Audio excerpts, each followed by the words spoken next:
Hi, good evening. Good evening. How are you?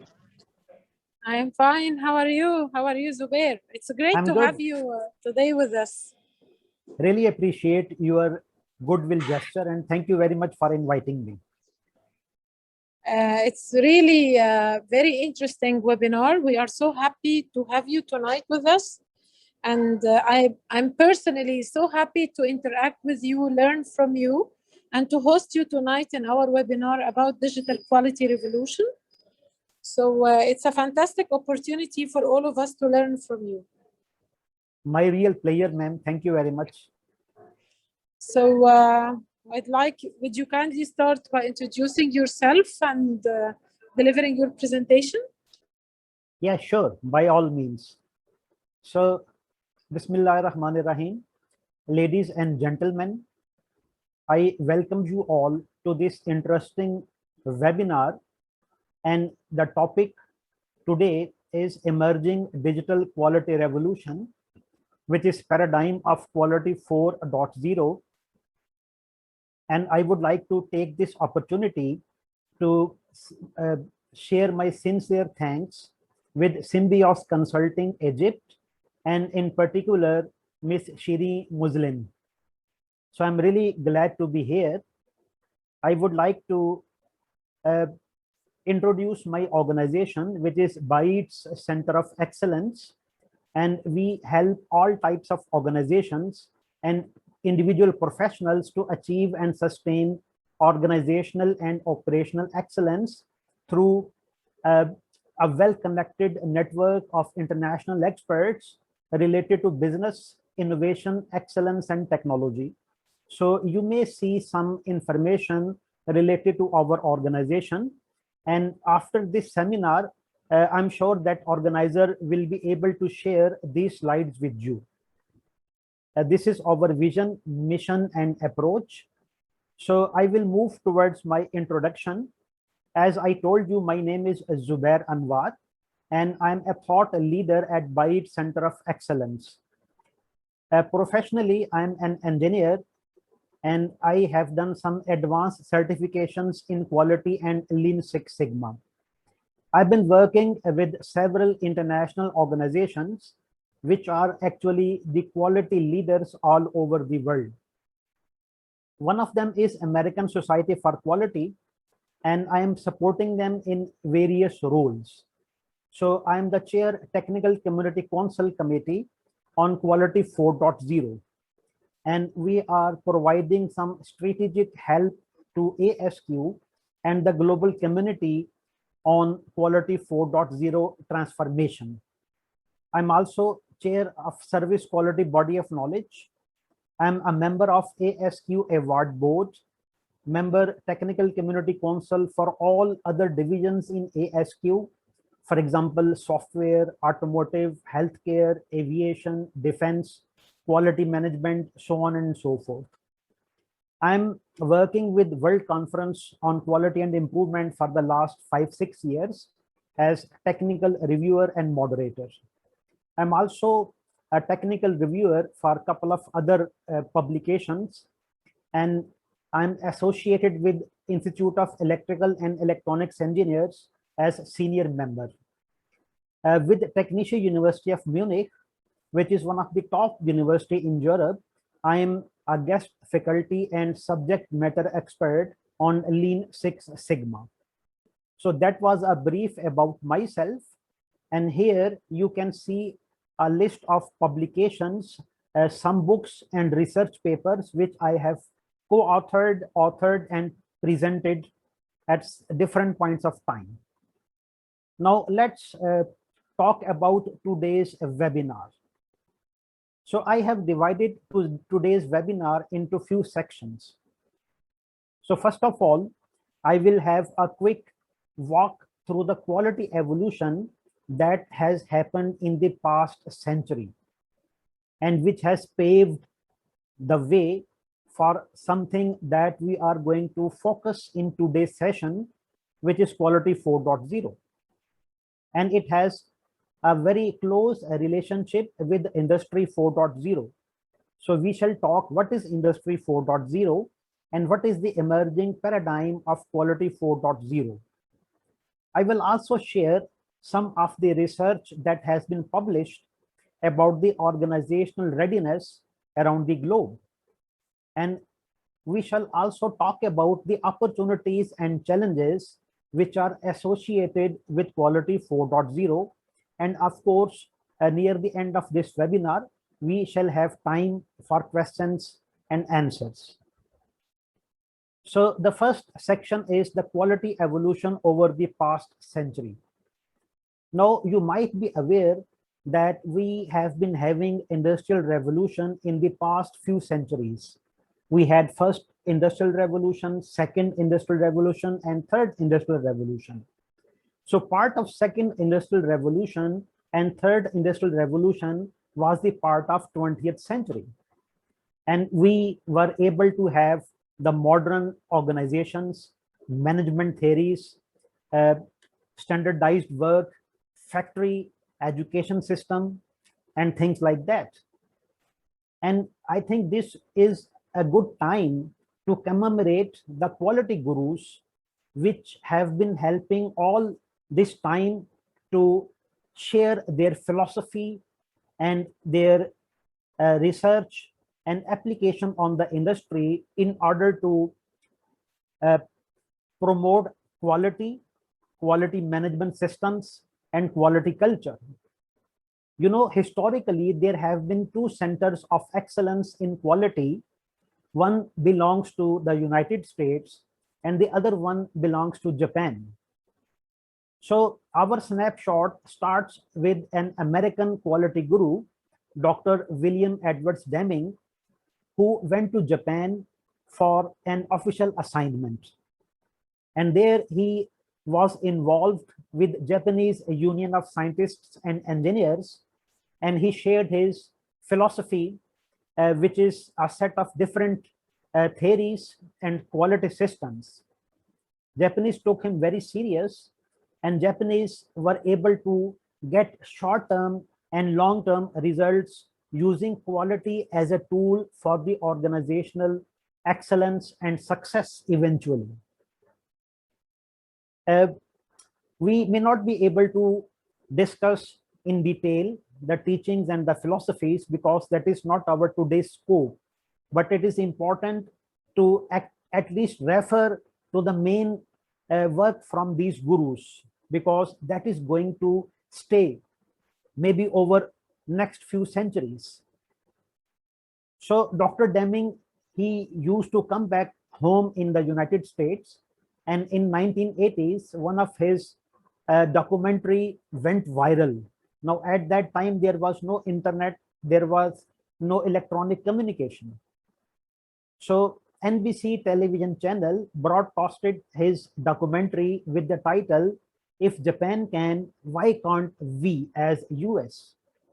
And through that, American came to know that Dr. Deming was the person behind the success of Japan in quality and productivity.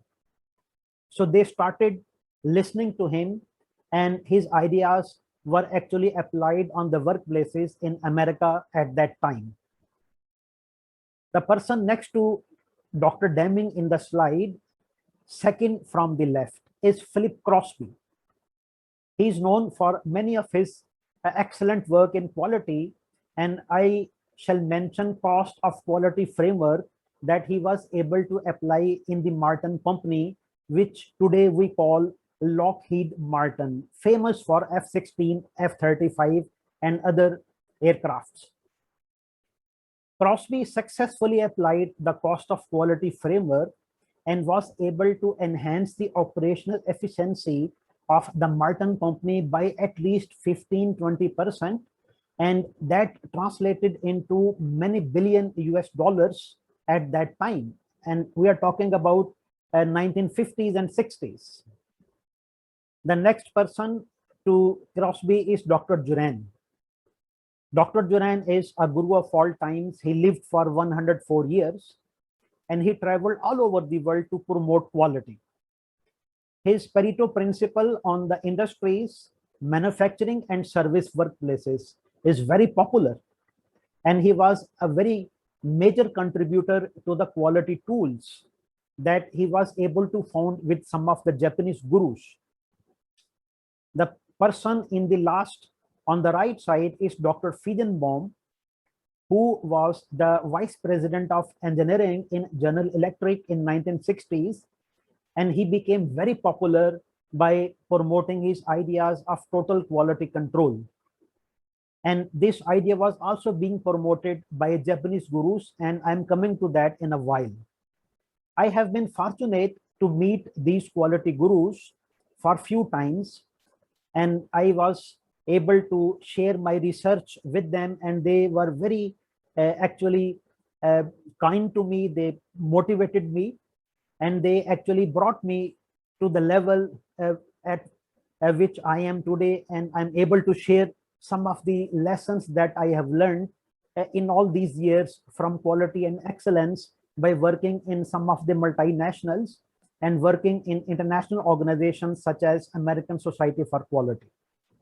So lucky you. Thank you.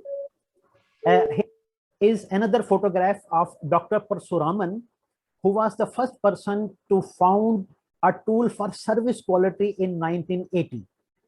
I also met him, and we actually later worked together in writing an encyclopedia, and he was the editor of that encyclopedia.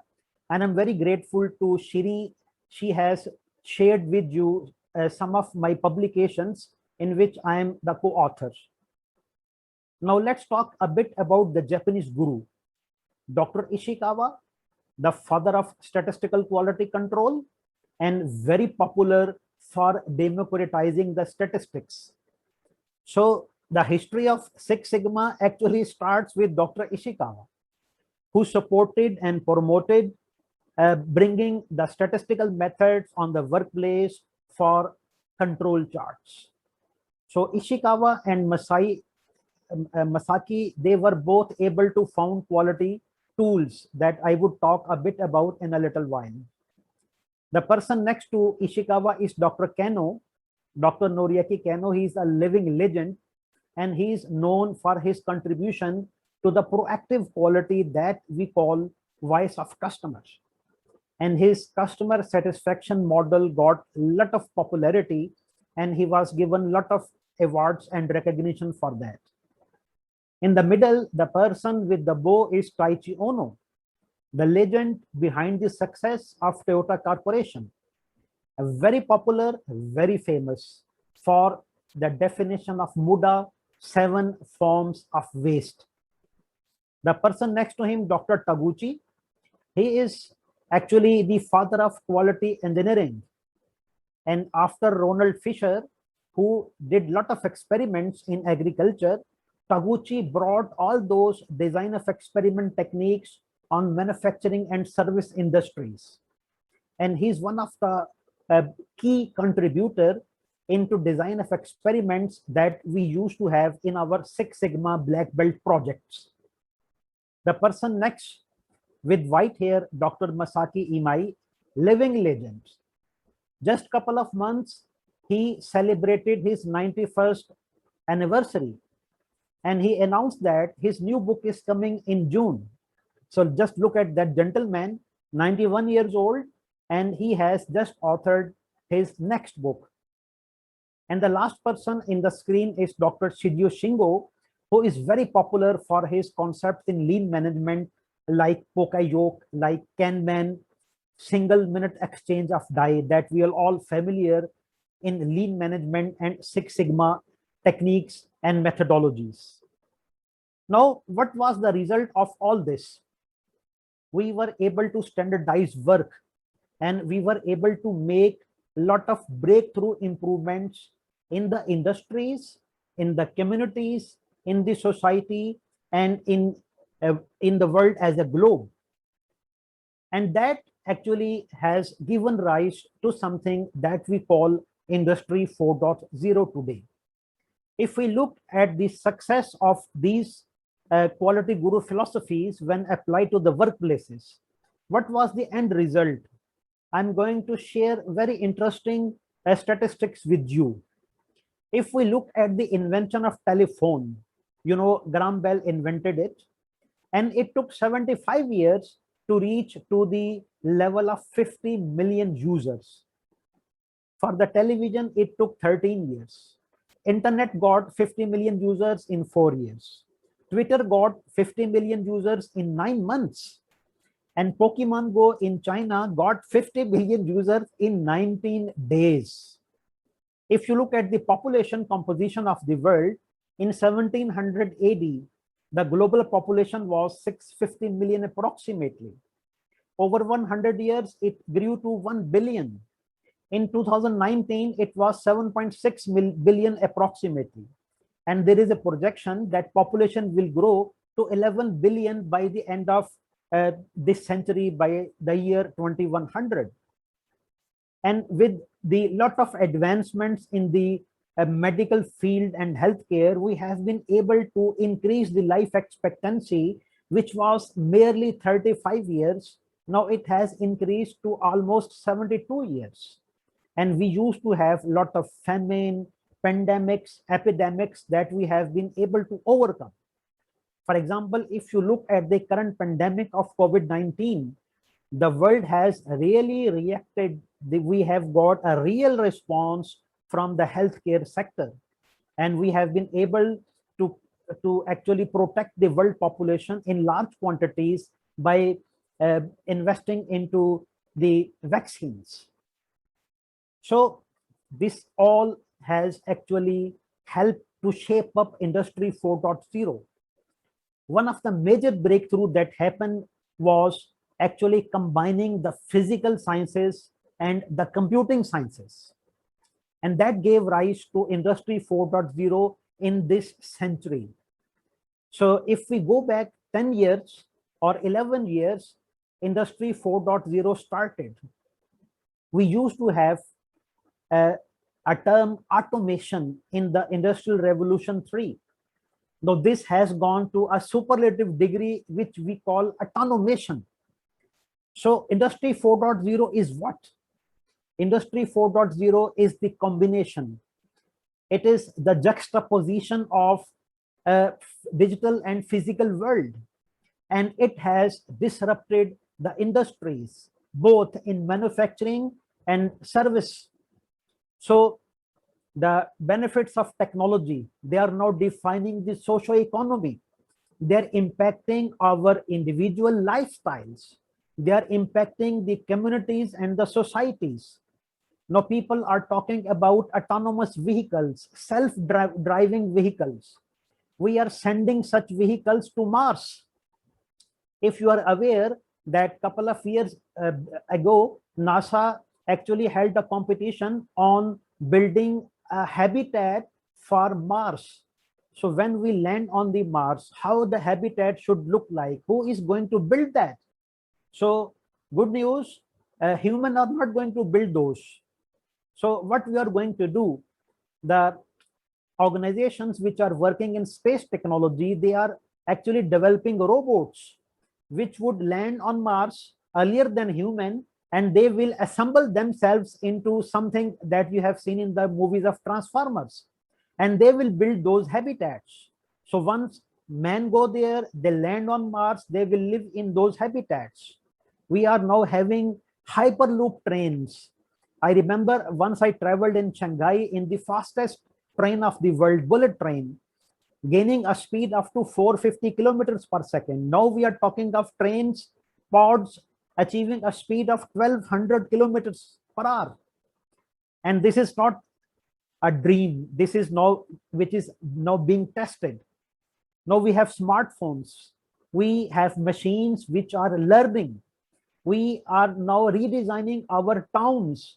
We have the concept of smart city, Internet of Things, augmented virtual reality, robotics, robotic process automation, which is helping us in creating service robots, chatbots, automating the business processes, achieving better levels of quality, excellence, and productivity, unmanned aerial vehicles, 5G mobile technologies.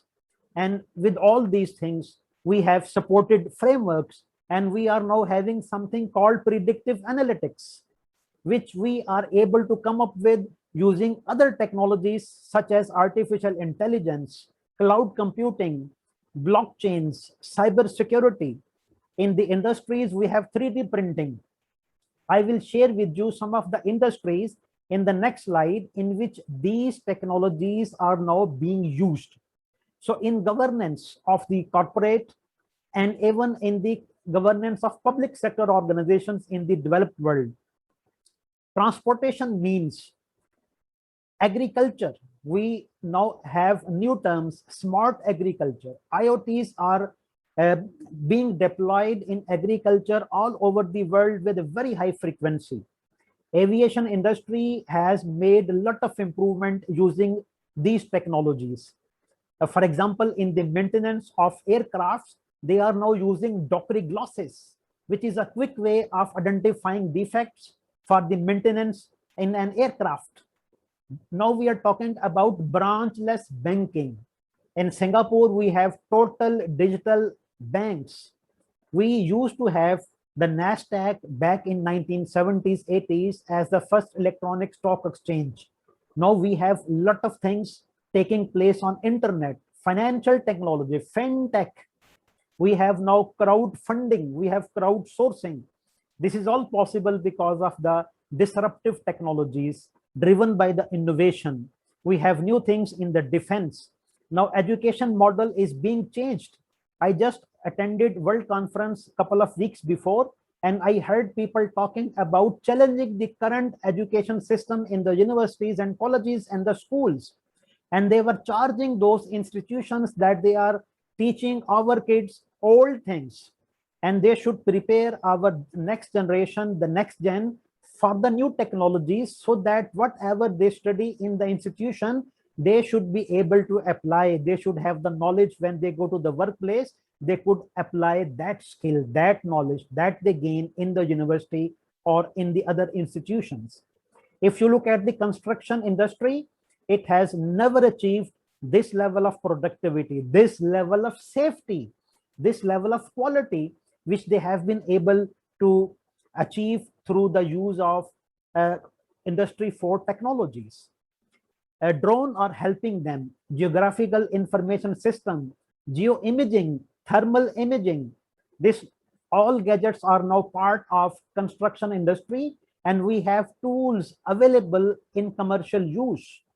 And quality obviously has been hit. Quality has been, transforming to new shapes, and that we will focus actually in the next slide on this. And as a result, supply chains have been disrupted. Now we have digital supply chains. Now people are preferring the platforms where they can find digital supply chains. You see Alibaba, you see Amazon gaining popularity, getting a lot of customers. A big portion of the world's trade shifting on those digital supply chains. Look at the retail models. Look at the integration that supply chain has been able to offer. Look at the collaboration of the different entities in the supply chain. They are using these technologies. They are controlling counterfeit parts, for example, using drones, for example, using blockchains. We have hyperledger technology that we call blockchain, and that is also helping in controlling all these challenges of double entry, accounting systems, hacking of the systems. So look at the pharma industry, look at the energy sector, and look at the town planning. But how it is impacting these industries, this is very important to understand, so that we could have some focus areas that we should consider if we want to be part of the ride. If we want to really take advantage of this fourth industrial revolution, we need to understand where it is hitting hard. Where are the opportunities? What are the challenges? What are the risks? How we can actually participate in that to actually get all the benefits which are there for us to avail, and how to avoid the pitfalls and the traps that could actually jeopardize our organizations. Because now what is happening, the product life cycles are being impacted, portfolios are being impacted, technology life cycles are being impacted.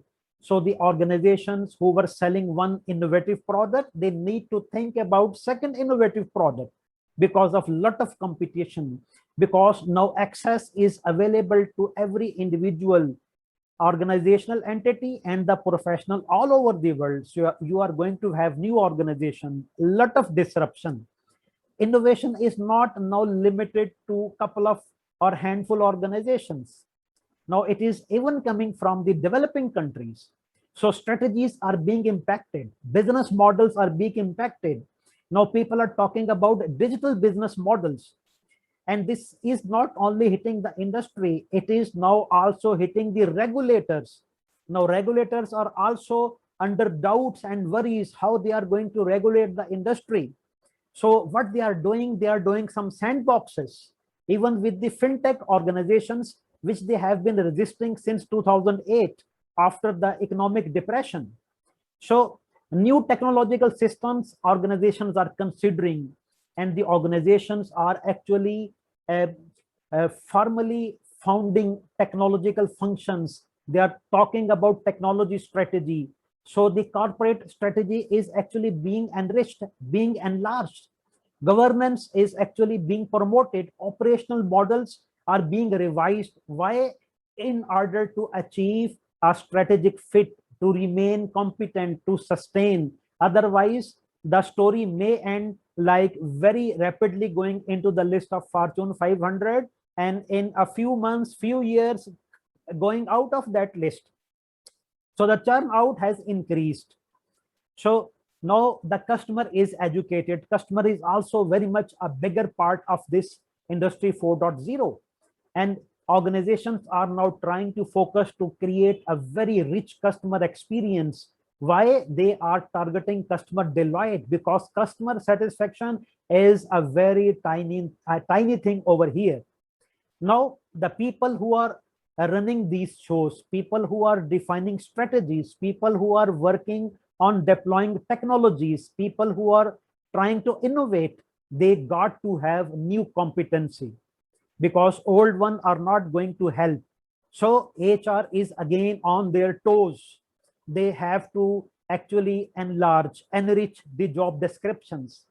And the term corporate social responsibility, it is going to be replaced with the new term that we call corporate digital responsibility.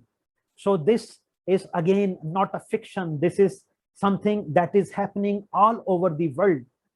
Now this all challenge, this all new landscape is pushing the quality professional to rethink, revisit, re-strategize their position in the organizations. Quality professional still want to be instrumental. They still want to play their pivotal role in the organizational success. But it is not now very simple, because things are changing. We have new technologies, we have new business models, and sooner or later they are going to hit the excellence models. So if you have been taking pride of ISO 9000, Malcolm Baldrige Award, European Foundation for Quality Management Award, it is going to be changed. It is going to be changed abruptly.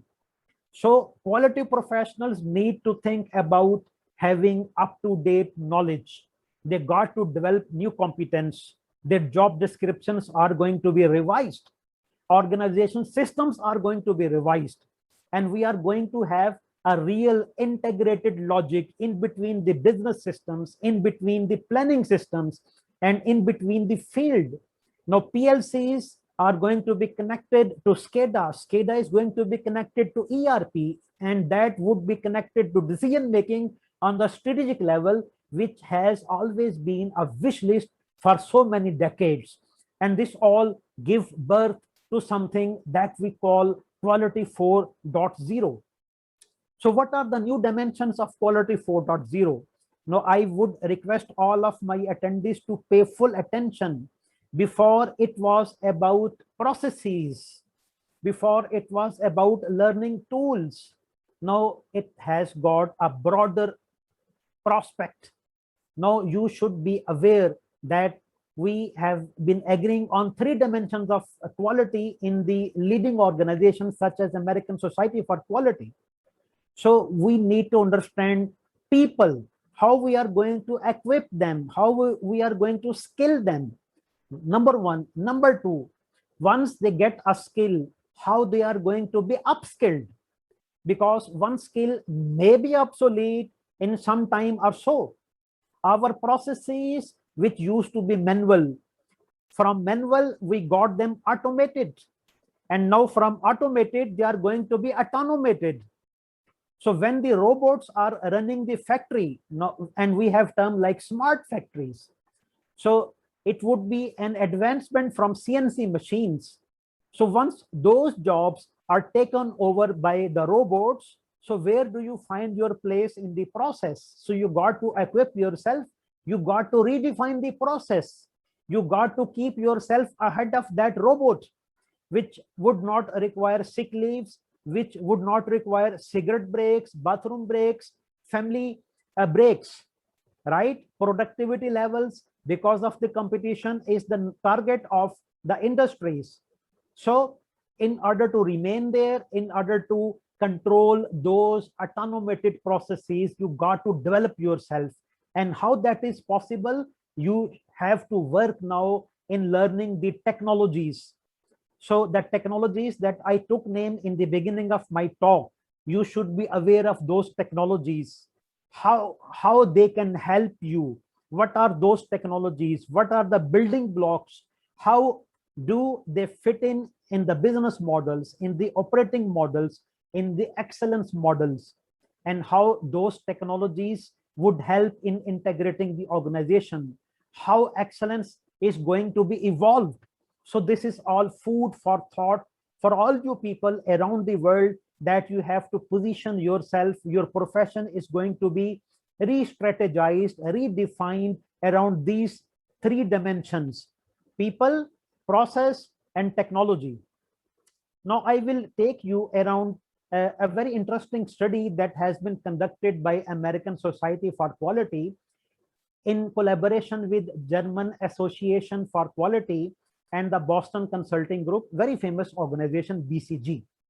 And this was conducted 1.5 years before, and they took a sample of 221 organizations from around the world, and most of them were from North America, Europe, and Asia. And here I would share some of the results, and you would be surprised. We are talking so big. Organizations have ambitious targets, and they are also making their way to those targets. But the readiness for quality 4.0, to remain in your jobs, to sustain your positions as quality professionals, quality engineers, Six Sigma experts, reliability engineers, business analysts, process analysts. Now you should know that only 16% of the organizations that were surveyed, they have implemented the initiatives under quality 4.0. 20% are in the planning phase, and 63% have not yet started a plan. And very interestingly, the organizations in the Europe were found ahead of North American organizations. Another interesting thing that I think you should consider is about the metrics that we use to define quality indicators in the process, in the system, in the organization, and in the industries. And there was a very interesting pattern discovered. If we classify the organizations and we call one group as the innovators, leaders, or we call them front runners, and we keep the other group as followers, we have very interesting result about these two groups. The leaders or front runners, they are not very optimistic about the promises that quality 4.0 is making so far. So what expectation they shared were not that much optimistic. So for example, for the cost of quality check with the industrial 4.0 technologies, 12% think that they would be able to reach on the targets, while 20% of the organizations which were in the follower group, they were having high expectation. Similarly, first pass yield defect rate, rework rate, on-time delivery, customer satisfaction, warranty claims, product-related complaints. These are very important key performance indicators that we use as quality indicators in our dashboards. And this is very interesting. And there are reasons, because the front runner organizations have been into this for some years. Now, you know that the innovators who actually make it first to innovation, research and development, they also have to face failures. And whatever remains become a success story for the followers. So this is understandable. So if we look at the Gartner hype cycle or the Rogers technology adoption curve, this is very logical. Now I would talk about opportunities and the challenges. So let us look first at the barriers. So the study has shown that the organizations who are actually making their way into the industry 4.0 and augmenting it with their investment in quality 4.0, they are facing problems. So I would list into these 5 problems, which are, you can say, the top 5 barriers. Number 1, shortage of digital skills. So the required rate at which they need quality professionals, they are not able to find, because the supply is not up to that level. And where from the supply is coming? From the academics, from the professional institutions. So this has to be really considered. This is a very important point, because this could result in catastrophes. And you know what are the results? Some organizations, for example, Google, they say we don't need academic degrees, we don't need certifications. Come, we will train you, we will upskill you, we will give you certification, learn those in internship and become part of our organization.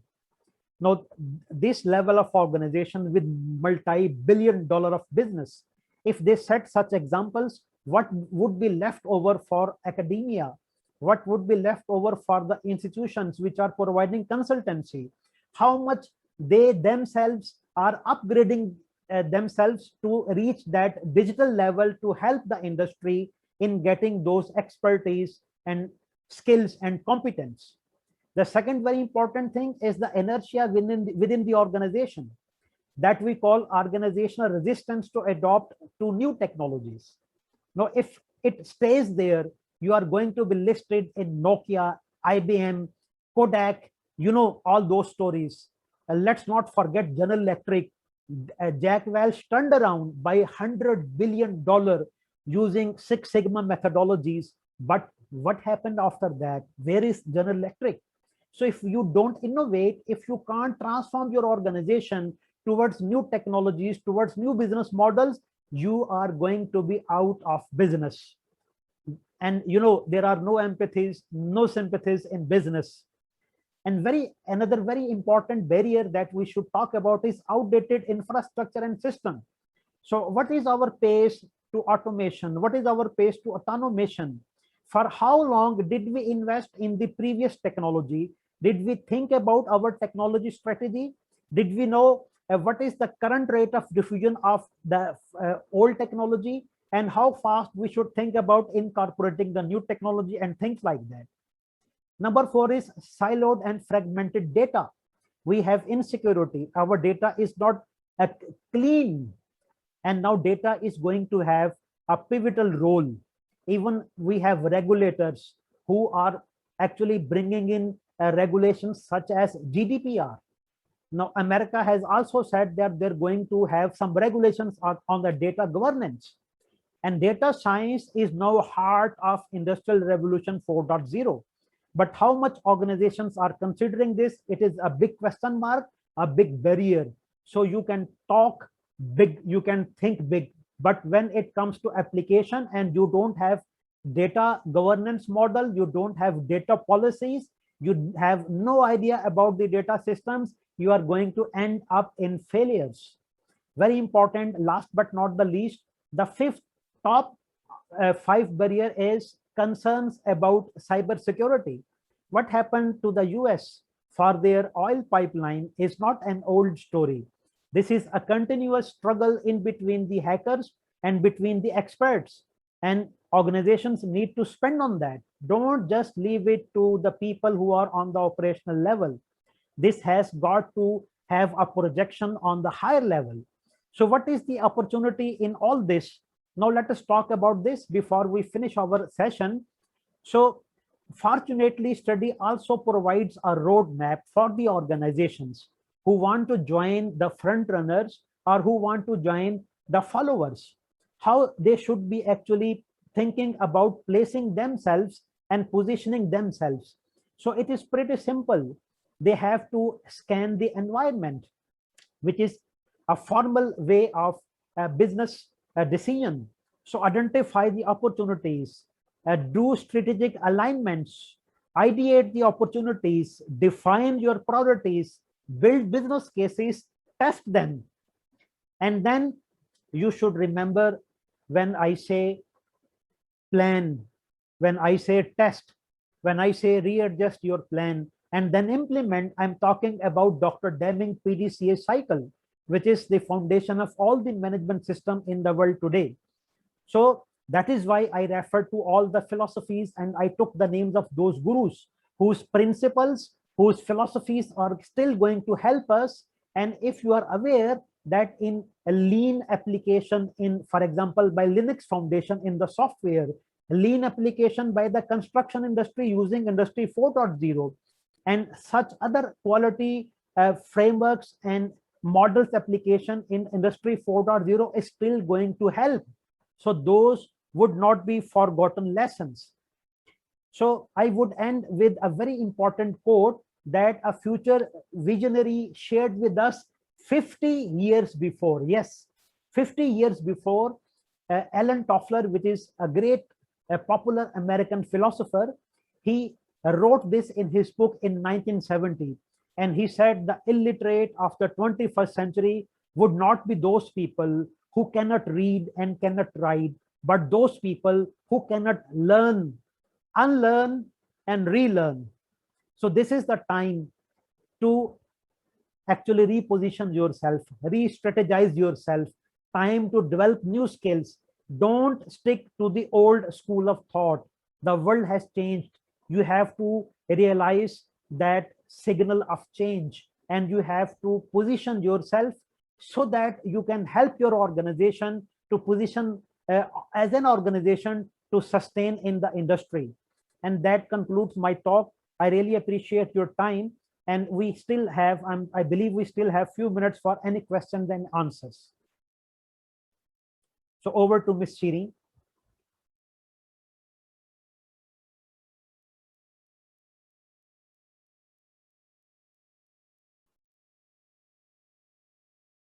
So I can't hear. Can you hear me now? Yeah, loud and Yeah, clear. it will be perfect. I really enjoyed the presentation. Thank you very much for the conclusions, for the inputs. But can we go to previous slides to talk about it? Yes, this one, the coming one. Okay. Yeah. It is talking about implementing quality 4.0 initiatives. Okay. Yeah. So my question would be here, you are being part of ASQ. We have lots of body of knowledge, know-how, sharing, and is this going to be changed to accommodate quality 4.0? Yeah.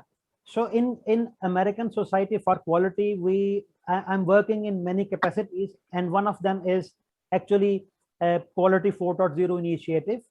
And we are actually having a lot of discussions. We have a lot of thought leaders from America, Canada, Europe, and from other parts of the world. And we are actually talking about this and to provide the global quality professionals a framework that they can adopt in order to remain current and in order to develop themselves into the Industry 4.0 paradigm. And for that, I have suggested to consider 3 dimensions: people, process, and technology. So the Quality 4 initiative would require to have expertise in processes, in people, and in technology. So with those expertise and competence in perspective, quality professional can still help the organization in initiating Quality 4.0 initiative. So equipping themselves with those expertise, they can still interact with the top management. They can still take the control of the organizations as they have been doing in the past. So, but now the opportunity is vested in technology, right? So which technology they should opt for, because a good leader should be able to understand which opportunity to grab and which opportunity to forego. And for that, they have to understand their strategic fit. What is their business model and what is their target operating model? This has to be matching one against each other. So this slide is actually provide a very high level guideline on that. So the first thing, if you look on the upper side of this diagram, the first thing is to identify the opportunities, and that means the technologies around you. Now, fortunately, we have a lot of organizations who already have adopted Industry 4.0 and the technologies under Industry 4.0. And following that, you could actually define your roadmap. You should be aware of your business goals. Now that business has been actually joined by your competitors. You might have competitors who are actually leading in technology. There could be competitors who are lagging in technology. So position yourself, where do you see opportunities? And you could conduct analysis. There are tools. So still those tools are going to help us. For example, SWOT analysis. For example, Porter forces. For example, pestle analysis. So still those tools will be helpful. And just by the way, I talked about my position as Service Quality Body of Knowledge Chair. And if my audience could visit American Society for Quality website, they can download Service Quality Body of Knowledge. And that volume has got 100 tools. You can download it for free. Those tools include how to choose, how to apply, what is the mechanism with a template. And if I bring you back on this slide, and let us look on the the bottom half of this slide, you could now develop a plan. So you could be having pain points in the organizations against which you have to start some initiatives. For example, you have to enhance operational efficiency, or you have to achieve business excellence, or you have to undergo a transformation journey from one technology to another technology in order to improve your position, in order to gain a higher level of productivity, or in order to lead the competition. So those would help you to ideate opportunities. Now you can still prioritize them. And here I referred the Deming wheel: plan, do, check, act. It is again going to help you. So you should be able to develop business cases that would help you actually in kicking start the initiative, maybe as a program management, maybe as a project management. So again, you have the methodology for championing the quality initiatives. So just follow those guidelines and those actually project methodologies. Define your target picture, apply the quality improvement methodologies, adopt Six Sigma, adopt quality improvement frameworks. But again, do not forget the system part. Do not forget the software. Do not forget the technologies which are already there. Now, for example, in the time of Quality Gurus, there were no computers. I joined some conferences with Dr. Feigenbaum, and he did not know how to use the personal computer and the smartphone gadgets, right? But now we have a lot of intelligence embedded even in the smartphone. So don't forget the technology part, and don't forget the people part, how to make them part of this success and part of this transformation. And on the top of that, take hold of the process that you have to transform in order to reach your operational goals as well as organizational goals. Hope that answers the question. Yes, thank you so much, Dr. Zubair. Can you please share the link with us so we can share it with everyone for the 100 tools mentioned? Yeah, I would do that. I would share it with you after this talk finish. We will share it. Perfect. So Is there a framework for quality 4.0? Is there has ASQ or quality gurus like you and others in the board? Is there a process to develop something about a framework for quality 4.0? Shireen, thank you very much for this great question. And I knew that that is the pulse of our audience at the moment. And I'm very glad that we are working with a lot of thought leaders, and we are coming up with a lot of new good news for you. And we would actually uh, adapt the frameworks of the quality gurus. So quality gurus, philosophies, teachings would still be helping us in defining the new quality tools, applications in juxtaposition with the technology to help the quality professionals all around the world.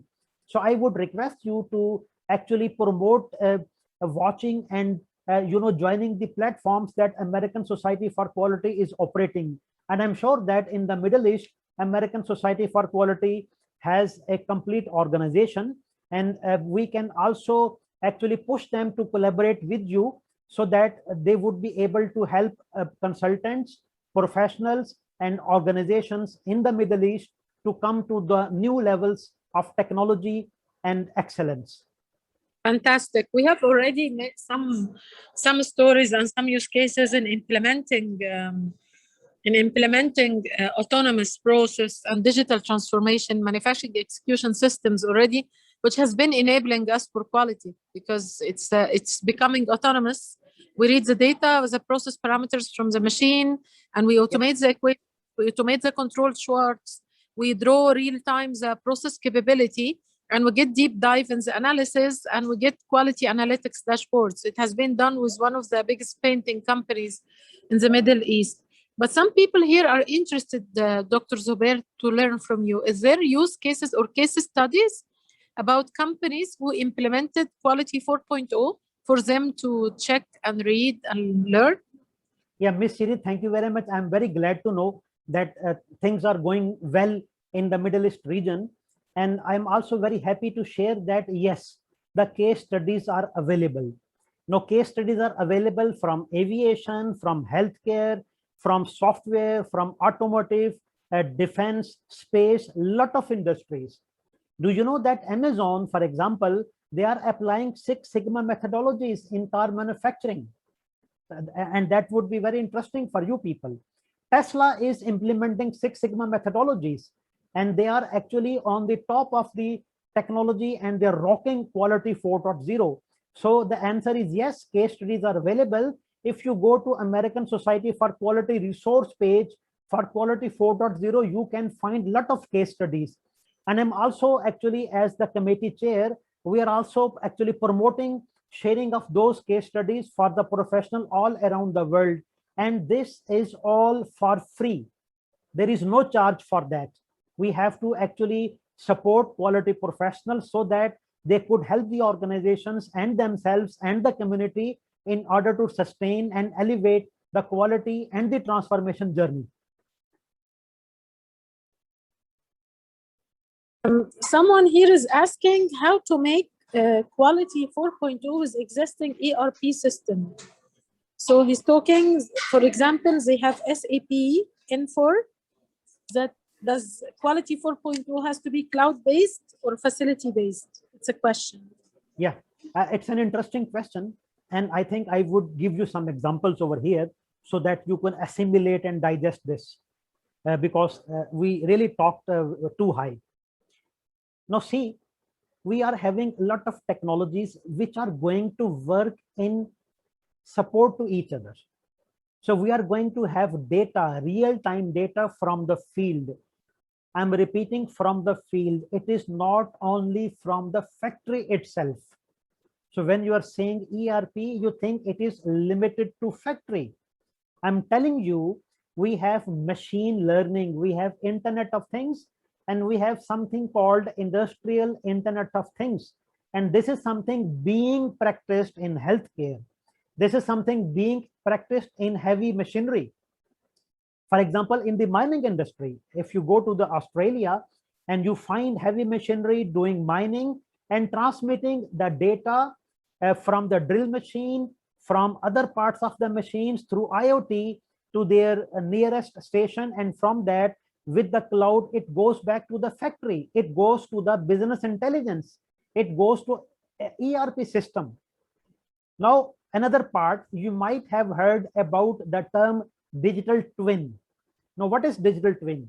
See, we have one physical system and we have its complementary part in a software as a simulated model that we called digital twin. So what happens to the physical system is fed to the cyber part, right? So all the data is stored in the cyber part, and that helps us in running predictive analysis that we called predictive modeling, and that helps us in improving the design parameters. So this is something that I actually indicated about in my talk. I said business logic is going to be integrated with the machine logic. Today they are separate. We have strategic part on the business taken care by the top management separately. The machine data is handled separately. People sit together and exchange data and they make key decisions. I give you an example. This is happening in the automotive industry.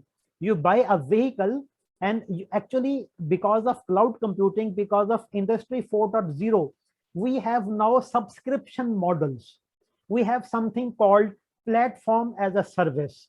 We have something called software as a service. We have something called infrastructure as a service.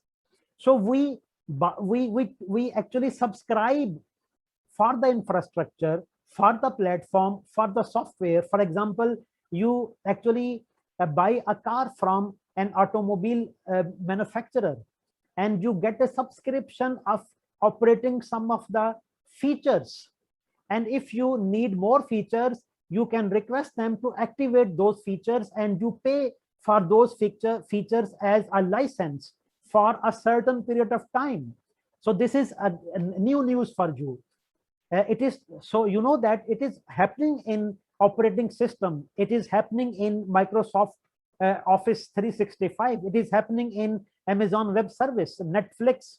It is happening in cloud computing, in Zoom, through which we are connected. We all have subscription. Now this subscription is going to be there in the infrastructure. So you would buy the hardware and you would pay for the software. All this data will be fed into the decision support system, DSS, with which business intelligence system is integrated. Lot of things machine will decide by themselves. So when you call to the factory to get more features, robot is taking care of them.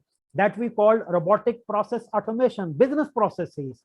So the human intervention would be limited, because organizations want to achieve better level of excellence, better level of productivity. And for that, human expertise have to be shifted much above that. And that is why I'm actually alerting you to think about developing new competence, new skills. And I think we should appreciate Shiri for organizing this webinar through which you are getting such awareness. And I'm sure that she is also helping you people in the region with other organizations like our organization to actually help you in upskilling yourself in developing new competence. Now, for example, at ASQ, we are also enriching the certifications. So Six Sigma, Green Belt or Yellow Belt or Black Belt or Certified Quality Engineer, Manager of Quality, you are not going to have the same body of knowledge, guys and girls. It is going to be enriched. And you know, ASQ model is competitive model. We don't give the top certifications perpetually. You have to renew because technology is changing, organizations is changing, and the only constant in the universe is change. Hope that answers your question.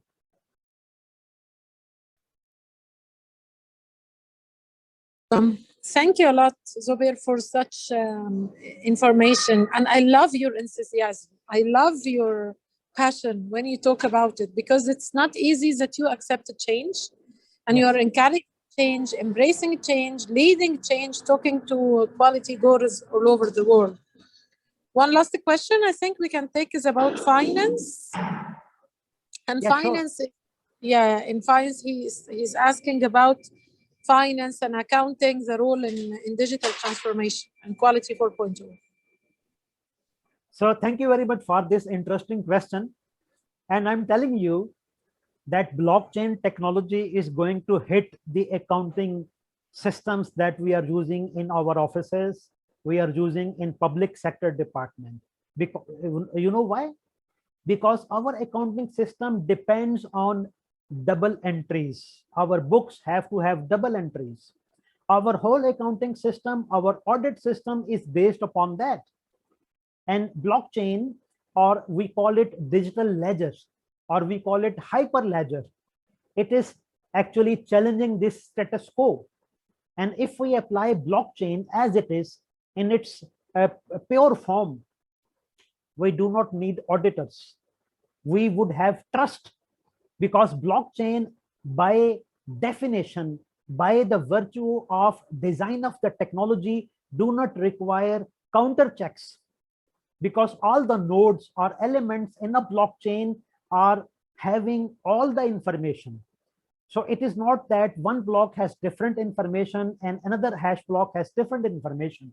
So blockchain is really going to challenge you.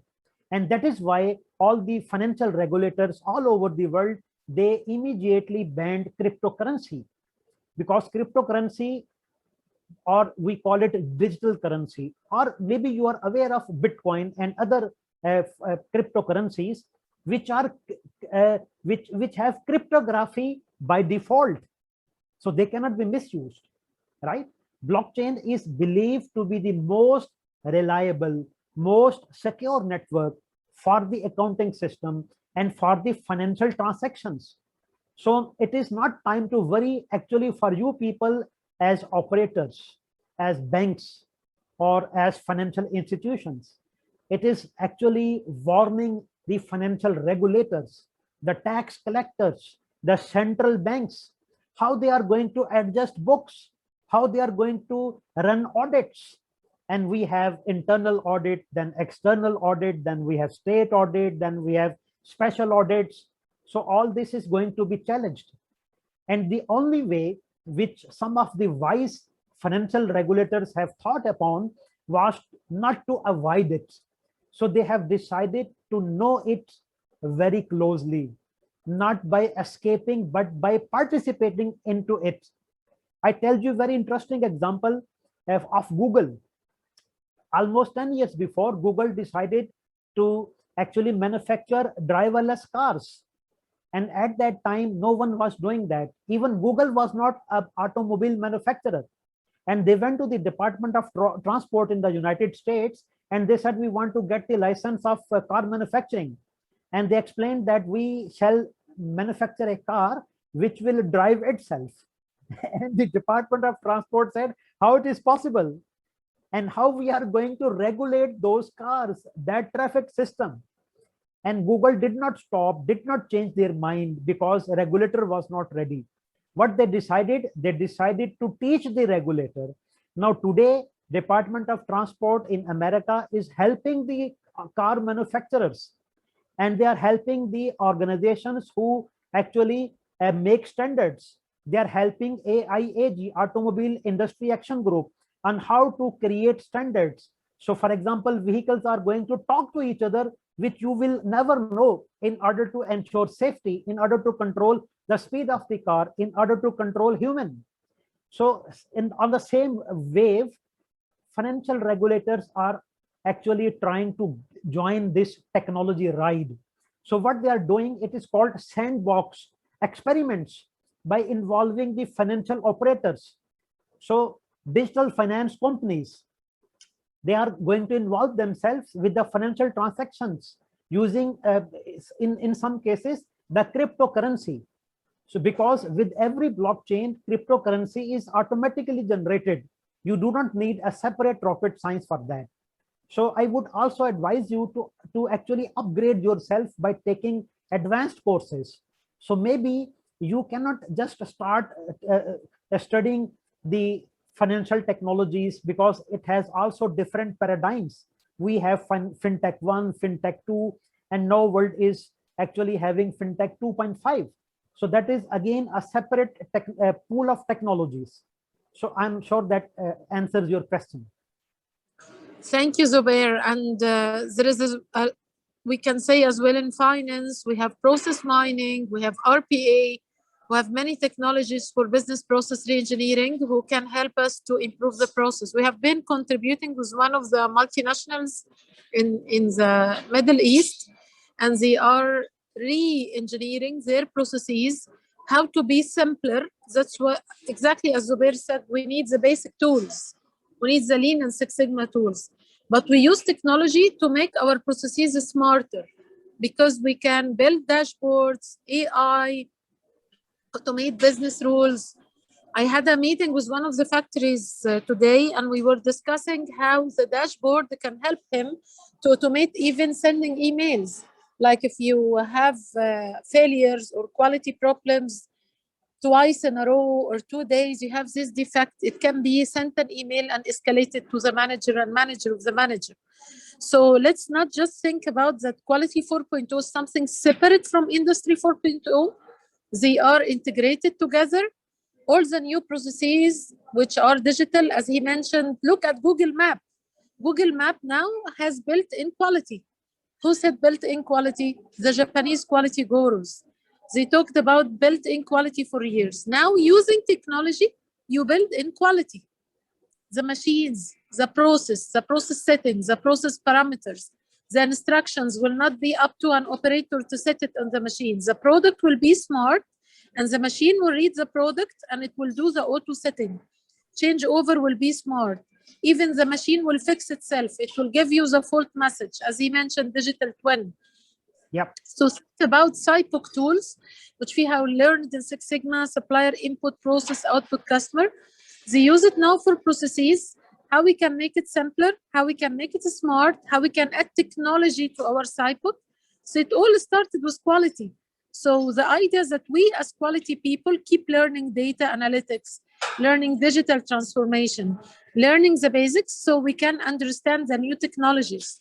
So instead of us being inspection people or analysis after the fact, we can move to the qualities, as they say, the nice side, which is prevention, like Dr. Joran taught us before. We invest in prevention rather than in correction. So people, please don't think these are separate things. Quality will be built in. Process is intelligent, it's autonomous, and we need to learn how to dig into data, analyze data, predict data, understand new techniques, and it's there, it's everywhere. We at Symbios will provide many trainings as well, by the way. And so the knowledge is easy. It's easy now, it's at our fingertips. So thank you, Zubair, for giving this holistic approach. I enjoyed it personally. I really thank you for adding this valuable things on the top of my talk, and I'm sure that your audience would really have gained some insights into Industry 4.0 and Quality 4.0 and the way forward. Thank you very much. We will send you the presentation via email with the link for this recording, and in case anyone has any question, we are happy to support and answer. Thank you so much. Thank you, everyone.